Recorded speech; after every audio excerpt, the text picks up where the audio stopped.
Hi, and welcome. This video is for our master planning effort at Blake Island. This presentation is for our first phase of public engagement, where we explore hopes and concerns. I'm Alexandra Sullivan, the lead planner on this project with Washington State Parks. We appreciate your feedback on this project. Comment can be given via the project website. We also have a survey we would like you to take, and feel free to share this information with anyone who you think might like to participate in our process. This video is the same content that we will be presenting at the in-person meeting on September 18th from 6 to 7:30 p.m. at the Ballard Branch of the Seattle Public Library. Here's the agenda for the information I will be covering. I'll go over the background of the park and its existing amenities and visitation. Then I will discuss the master planning process, what a master plan is, and how this process will unfold. Then I will tell you what we've learned from site studies that have been completed on the island. I will discuss the agency's general approach to how we see this project proceeding. Then I will go over some questions or ideas to help you generate comments on this project. First, Blake Island's background. To orient you, Blake Island is located between Seattle and Manchester in Puget Sound. Blake Island is only accessible by boat. This 472-acre park has 7 miles of trails, 2 campgrounds, and a suite of buildings that used to house the Tillicum Village concession. Here's a map of the island showing the location of the Marina and Tillicum Village, as located in the northeast corner. It also shows the 2 campgrounds, one on the northwest corner of the park and the other on the east, adjacent to the Marina and day use area. This also shows the existing trail system going throughout the island. This map shows the location of the buildings associated with the previous Tillicum Village concession. Tillicum Village consists of the main concession building, 22,000 square foot longhouse, the laundry and storage building, 2 additional storage buildings, and 5 concessionaire cabins. Now for a brief history of Blake Island. Blake Island is within the traditional territory of Coast Salish indigenous people whose present-day descendants include members of the Suquamish and Muckleshoot tribes. The island was used for hunting and fishing. Ownership of the island was ceded to the federal government in the Point Elliott Treaty of 1855. Soon after, the island was logged. In 1903, William Pitt Trimble, a lawyer and real estate investor, purchased Blake Island as a place to build a summer home, which came to be known as Trimble Estate, a 12-room, 2-story lodge made from Douglas fir. His wife, Canny, loved the island, and she and their children would stay on the island all summer. The island had a lush garden, and they entertained local dignitaries with dances and parties there. In 1929, Connie died tragically when she drowned in a car accident when their car rolled off a pier into Elliott Bay. William Trimble never went to the island again. The facilities fell into disrepair, and the island was sold to cover financial losses from the Great Depression. In 1949, 2 teenagers were boating and landed on Blake Island during a storm. They went into the abandoned Trimble home to escape the storm and lit a fire in one of the fireplaces to keep warm. After departing, they realized that their fire had grown and had caused the building to burn down. The foundation of the building and naturalized plants from Connie Trimble's garden are still on the island today. In the late 1950s, there was discussion over making Blake Island into a private resort or for the Washington Board of Natural Resources to reacquire the land to be used for public access. It was decided for the land to come into public ownership and to be managed by state parks. So Blake Island became a state park in 1959, and we entered into a concession agreement with Bill Hewitt to create Tillicum Village in the early 60s. The Tillicum Village experience opened in 1962 to align with the increased tourism from the World's Fair in Seattle that year. The Hewitts ran the concession, which included a salmon bake and indigenous storytelling and dance that was primarily based on Native Alaskan and Canadian First Nations artwork and stories. In 2009, Argosy took over the operation. Argosy updated their programming and did some facility improvements in 2011. In 2021, Argosy ended their concession lease with us due to the pandemic and the condition of the buildings and marina. The buildings have been unused since that time, and State Parks is now considering how we should proceed. This page shows data we have from 2019, when Argosy was still operating, through 2024 regarding yearly visitation.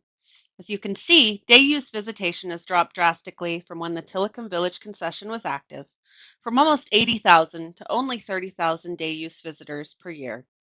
However, you can also see a trend of decreasing visitation over the past several years, except for 2021, when we experienced a peak of visitation across our park system, likely due to COVID. For reference, Deception Pass, our most popular park, had about 2.8 million visitors in 2024. When we look at visitation across the state parks we manage, the average number of yearly visitors per park is around 237,000 visitors per year. So this park is fairly modest as far as its use. This mapping shows where park visitors came from in 2023, the most recent year which we have data. As you can see, 42% of visitors come from King County. Nearly 30% come from Kitsap County. Pierce County accounts for about 16% of visitors. So most visitors to the island live nearby, and the majority of visitation is coming from the local area. Now to discuss our master plan process. So what is a master plan? A master plan is a long-range plan for the park, which considers its long-term vision and future, and how we would pursue development or programming at the site. We consider what the park should be and what steps we will take to actualize that vision. A master plan looks more specifically at what facilities and infrastructure should exist and where it should be sited, to clarify our next steps when we enter into the design, permitting, and eventual construction of capital projects. This level of planning helps us to eventually get capital funding to complete identified projects. We also look at other topics like stewardship, conservation, and storytelling opportunities that help us to better manage the park. This list shows issues that have been identified by park staff that we would like to resolve through this master planning process. Engaging with the public may identify other issues, so if there is something you think needs to be addressed, we would like to hear it. We're hoping to determine what to do with the existing Tillicum Village buildings. We're also continuing to consider the Marina Improvement Project and its viability and scale. We're also considering transportation to the island for those who do not own boats, if it's viable to find some means of transportation for the general public. We're looking at operational improvements that are needed for our staff, creating improved staff housing on site, the creation of a park office that is larger and more centrally located, as well as the replacement of the comfort station on the island. We're looking at our aged infrastructure and the long-term improvements needed to support visitors and facilities on the island. We are also looking at the external trail route around the island and possible reconfigurations needed to address erosion and climate change. And finally, we're considering what storytelling or educational opportunities might be of interest to the public to learn about at this park. This planning process will go through 4 phases. We are in the first phase, which we are calling Hopes and Concerns. This is where we work with the public to identify their thoughts on how we should approach the master plan, what they see as concerns or problems to be solved, as well as ideas they generate that they would like us to explore. Once we've gathered that feedback, we will categorize our ideas into several different conceptual alternatives that show different approaches to planning. That way, we can determine what these different ideas would look like spatially and could determine their merits and drawbacks, or general feasibility. We would bring these alternatives back to the public to determine their feelings on the different thematic approaches. These alternatives are not meant to be a menu of options and we choose one in its entirety. We typically use feedback from the alternatives phase to combine the most appropriate aspects of each alternative into our staff recommended approach. After we utilize the feedback from the alternatives phase, our work team will create our staff recommended alternative that represents the most feasible option based on what we have heard from staff, stakeholders, and the public, and what is possible based on regulatory, policy, and environmental constraints. Once complete, we bring this recommendation to our State Parks Commission for their approval. After that is complete, our capital program can look at these projects in the context of broader capital planning and begin pursuing design, permitting, and funding. These projects will be pursued in the context of broader agency priorities. Our list of capital projects then goes to the state legislature that decides which projects will be funded. As for our timeline, we have been working on completing scoping and site studies for the previous year, and we are now beginning our Phase 1 Hopes and Concerns phase of this project. Phase 2 alternatives will begin once Phase 1 is completed and will occur over winter and spring of 2026 and involve the development of alternative development options to be presented to the public, where further feedback can be provided. Spring through summer of 2026 would be our Phase 3, where we introduce a preferred staff alternative for further feedback. Once we have a final development plan for the park, we plan to go to the State Parks Commission for approval and complete the master plan document so development could begin under a phased project on our 10-year capital plan. This is our current plan, but it is possible timelines may change if new information comes to light. Now I'll go over what we've learned so far based on our site studies. We undertook several studies to better understand the site conditions on Blake Island. We had a cultural resource survey and a critical areas study completed in 2024 within our study area. The cultural resource survey looks at archaeological features of the park, and the critical areas study helped us identify wetlands and shoreline delineation, so we better understand the permitting environment and could avoid challenges by planning appropriately.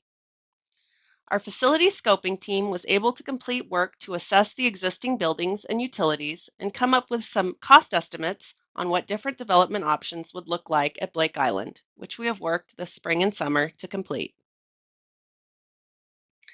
This map shows the results of our preliminary site surveys. The red represents areas with low suitability to development. The medium viability areas show places that would be more challenging to permit but may still be feasible. And the green areas show areas that are most appropriate for development in the area we looked at. We've also been having conversations with interested tribes about this park and are using their feedback as part of this master planning effort. These conversations will be ongoing as this project unfolds. The Blake Island Marina is an area of concern in this project. The current marina is in need of improvements to retain viable access to Blake Island long term. Dredging is needed to allow larger boats to enter the marina, including the kind that could provide public transportation to the island. The floats are also in need of upgrading and repair, and creosote pilings need to be replaced. The marina facilities are also not currently ADA accessible. We submitted an OFM pre-design report in 2022 for marina upgrades and included this project in our budget request, which describes a project that involves dredging, reconfiguring the marina in its current development footprint to maximize moorage, and removing ADA barriers. The anticipated funding needed for this project was estimated at $30 million. The project was not funded by the legislature in either the 2023-25 or 2025-27 biennia. In addition to the high cost, there are concerns around the difficulty of permitting this project, as well as predicted bluff erosion and sea level rise affecting the marina area. The marina remains a question as far as feasibility, and any substantial development on the island would hinge on this improvement. Now, on to our building and utility assessment. Through this assessment, the State Parks Facility Scoping Team looked at the water, sewer, and electrical systems, as well as reviewing marina costs, looking at ADA circulation and pathways, and assessing the condition of the Tillicum Village buildings. We also worked with an electrical consultant to better understand the electrical system on Blake Island. We also looked into operational improvements needed to support the continued functioning of the park for our visitors. This includes construction of new staff housing for 5. There are currently 2 staff housing buildings that are in poor condition. Combining these into one improved building would help support staffing by state parks. We also looked at the construction of a replacement comfort station or restroom. The existing comfort station is in poor condition and is not ADA accessible, and a new comfort station would improve visitor experience. And we looked at construction of a new visitor center and office at the site. The existing office space in the park is an addition to the ranger's residence. It's not centrally located and is quite small. A new visitor center in a more central location would help direct visitors to the office. There's also the need for a larger park store, considering the location on an isolated island. People often need supplies and would be better served with a larger space. We also considered the costs of different possible alternatives regarding the Tillicum Village area. Note that these options do not represent official alternatives in our planning process. Rather, they're possible alternatives that were developed for cost estimation purposes of what costs could be if we considered the higher end of development on the island. We don't expect you to choose among these options, and doing less here is also something we hope to explore. We looked at, firstly, no action, what doing nothing would mean. We also looked at the costs of building removal in option 2, demolishing the buildings and removing them from the island. Option 3 looks at rehabbing the existing Tillicum Village buildings to modern code for possible use by a concessionaire. This would be functionally updating the previous park model for modern use. Option 4 considers new construction of a commercial facility that would include a commercial restaurant. We looked at the cost for a smaller building that could be utilized by a concessionaire, only 5,000 square feet versus the 22,000 square feet Tillicum Village building. We also considered option 5, the construction of a new community building. This building would also be 5,000 square feet, but was imagined as a rentable space that is managed by state parks. This could be utilized for group events like weddings or retreats and would not include a commercial kitchen. Option 6 looks at the construction of 5 deluxe cabins on the island that could be rented overnight accommodations. Note that cabins could also be done in conjunction with other options, but it's described here separately. Cost estimates were developed using similar projects within the Seattle area and adding premium for work on the island. Work on Blake Island adds expense and complication to any development project, as transporting equipment and building materials to an island is significantly more challenging and comes with additional costs. Note that these are preliminary figures based on existing knowledge, that is, before any actual design or in-depth studies have been completed.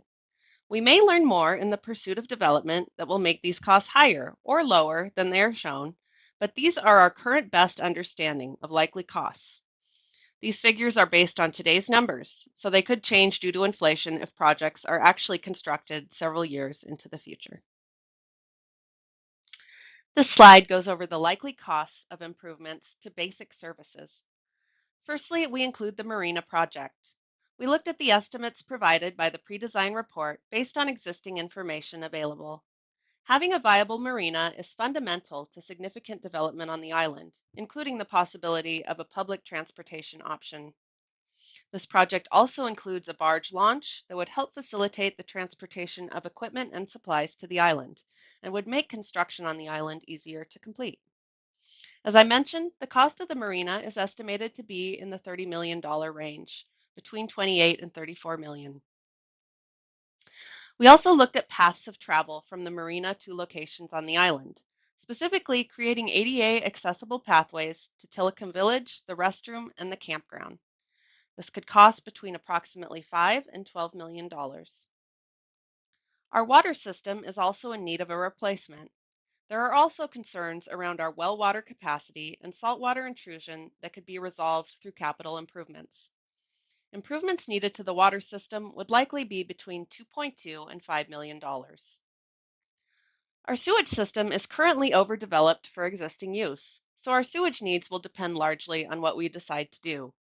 We estimate it as between half and $1.5 million to improve this system.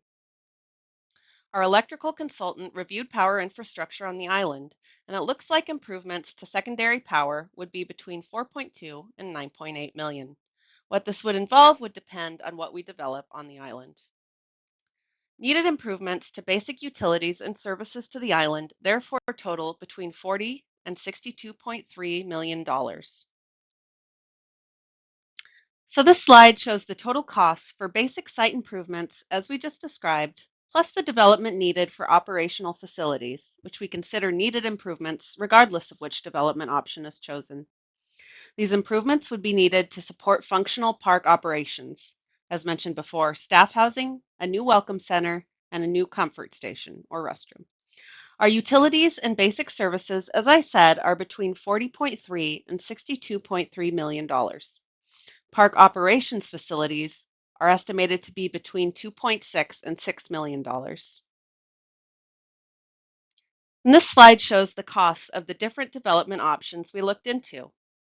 Of course, doing nothing would be our cheapest option. However, leaving the buildings becomes an attractive nuisance and would fall further into disrepair. We would continue to have a park that can only be accessed by the boating community. Eventually, the marina will no longer be safe to use and will need to be closed, which would reduce visitation to the island, and we would have no plan on how to address these failures when they occur. Option 2 shows the cost of just removing the Tillicum Village building. Demolition alone would likely cost between $1 and $3 million. Option 3 shows the cost of fully rehabbing the existing Tillicum Village building up to modern code. The building's quite large at 22,000 square feet, and this cost is estimated at between $12.25 and $31 million. Options 4 and 5 are our new construction options, and they both include the removal of the Tillicum Village buildings. The commercial building is slightly more expensive due to the commercial kitchen, but they are similar in cost, around $2.5 to $7.5 million. And finally, constructing 5 deluxe cabins would cost between $2.7 and $6 million. The difference in price accounts for the cost difference between siting them in the same footprint as the previous Tillicum Village cabins versus moving them to a new site that would require infrastructure hookups to support them. As mentioned before, cabins could be done in conjunction with other options if desired. So this slide shows the bottom line of the different options we explored, the costs of basic services and operational facilities, plus the costs of each specific development. On the low end, simply removing the Tillicum Village buildings and creating updates to the infrastructure would be the lower cost option we explored, between $41.5 and $65.5 million. The most costly option would be to rehab the Tillicum Village buildings, between $52.5 and $93 million. The commercial restaurant building and the multi-use community building would be between $43 and $69.4 million, and if we only did cabins, the total would be between $42 and $67 million.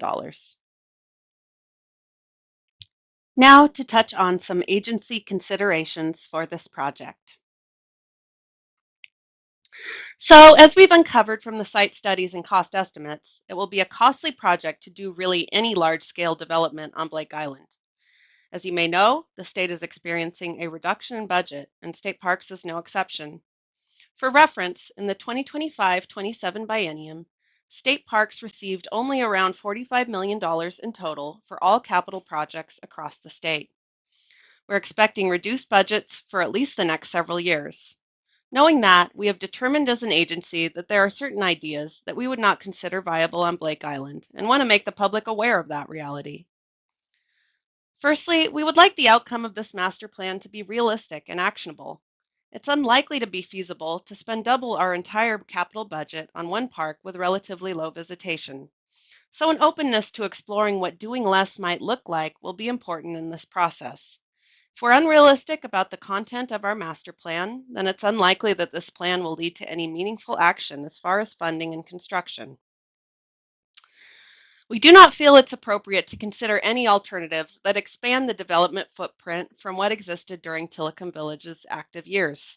The infrastructure on the island was designed to accommodate the concession through Argosy and not much more. Some might say it was already overburdening the natural environment and our utility infrastructure. Any development option we should consider should not exceed this threshold for the overall health of the environment and capacity of the island. Note that all of our cost estimate alternatives did not show any expansion of facilities. We'd also like to avoid siting new buildings in shoreline jurisdiction areas if possible. Building close to the shoreline adds additional complications to permitting that we would like to avoid. If we pursue a concessionaire, we feel the best approach would be a long-term concession lease for the Tillicum Village area where the concessionaire is responsible for the building, design, permitting, and construction of what takes place in that area. as well as cost sharing on infrastructure improvements needed for a viable commercial operation. We want to ensure that interested concessionaires understand that the financial responsibility for facility improvements would not be held by parks, and they would not have a modernized facility that is ready to operate. Any business plan would need to account for a substantial investment from the concessionaire. If there's no concessionaire willing to invest in the site, or we decide not to pursue a concession alternative, we suggest typical state parks experience on the island, providing the recreation we do best: camping, overnight accommodations, and outdoor recreation. In this situation, we would not want to keep the existing Tillicum Village building, as its size and design really only makes it suitable for use by a concessionaire, and State Parks does not have the resources or staffing to utilize the space. When considering the possibility of a concessionaire, this would be if the planning process reveals a preference for this development option and we have interested concessionaires. If both those happen, a concession would be decided through a competitive process. State Parks would produce a scope of work, and requests for proposals would be submitted by interested parties that explain their plan for the site. This proposal would need to align with State Parks' mission and values, all regulatory requirements for agency land, and would include a transportation option to the park. These development and business plans would be reviewed and approved by State Park staff and possibly interested tribes, and if approved, would lead to a long-term lease of the concession area.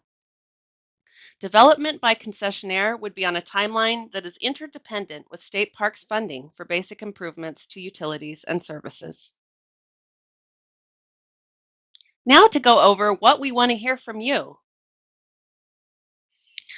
So as we consider what you as the public would like us to do, please keep in mind that this is a place we can explore new and radical ideas and be open to something drastically different than what was there before. As you can see, doing what we have done at this park previously will be very difficult to achieve. I want to be honest with you about the constraints the park system has, so a willingness to consider what a smaller experience at Blake Island might look like would help the process be more meaningful. Also, keep in mind the context of Blake Island and the broader park system and all of our park users. Who would benefit and would it justify the investment? So part of this process, I would like to hear from you what Blake Island means for you and some ideas of what it could be in the future. So these questions are hoping to help us find a new vision for the park. I would love to know what ideas you might have for a new vision for Blake Island, an understanding of what the visitor experience is like, how you'd define Blake Island, and what you'd like it to be in the future. Also, what aspects of the park should be preserved and what could be updated or altered. Also, just descriptions of Blake Island. If you were describing the park, what words would you use to someone who had never been? So these are different themes that I would be interested in hearing feedback on when organizing your comments. How can we best manage stewardship and natural resources on the island? What storytelling or educational themes should be explored at Blake Island? What facilities or amenities are desirable? Any feedback on the marina or other boating experiences and amenities? Ideas around public transportation to the island? Or ideas or thoughts around a concession and its feasibility? Or really any other comments you would like to share with us on this project or this park? Here's some ideas to help inspire your comments as far as hopes and concerns. For hopes, what do you like to do at Blake Island? How could that experience be improved? Do you have any ideas or concepts you would like us to explore? Any ideas to solve the problems that we've raised?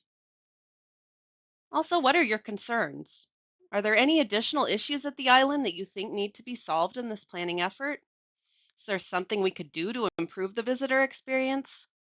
What ideas worry you?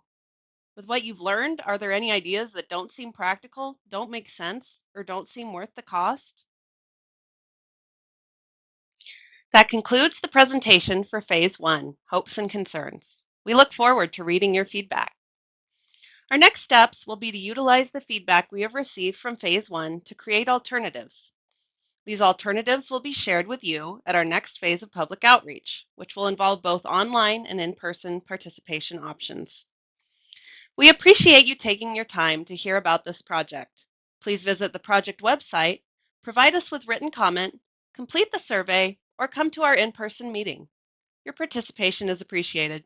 Have a wonderful day.